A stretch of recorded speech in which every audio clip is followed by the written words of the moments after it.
On the campaign trail in southern India, the hugely popular but polarising Prime Minister Narendra Modi appeals to his devoted followers.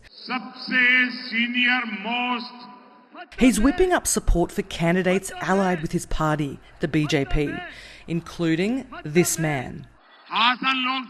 Prajwal Ravana. Every vote you give him will make Modi stronger. The grandson of a former PM, Prajwal Ravana and his influential party were meant to bring in votes for Mr. Modi. Instead, Ravana's in the middle of a political firestorm that could slash support for the alliance in key seats. He's been accused of sexually assaulting several women and making almost 3,000 videos of the abuse. Ravana, who has denied the allegations, fled to Germany as they began to surface. Senior opposition politicians and activists have accused the BJP of knowing about the videos and still choosing to form an alliance with Ravana.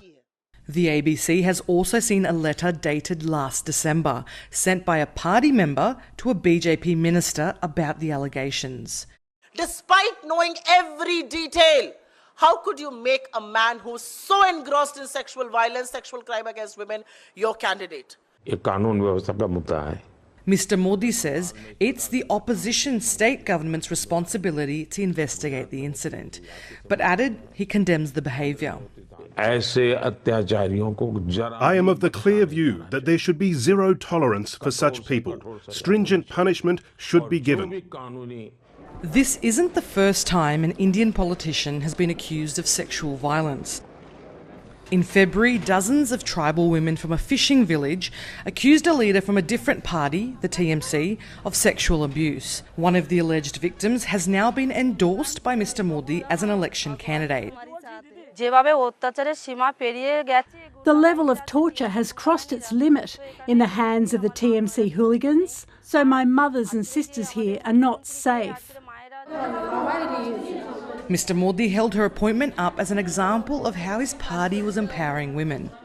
I will help everyone here and work with them to make sure, as their MP, I fulfil all their demands.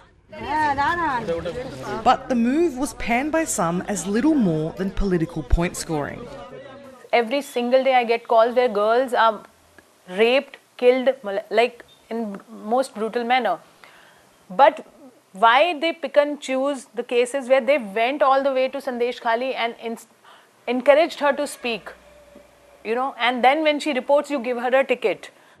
Studies across India have shown that when more women become involved in politics, there are lower rates of violence against women. But female representation in Mr. Modi's government has remained low in the last decade, sitting at around 14%.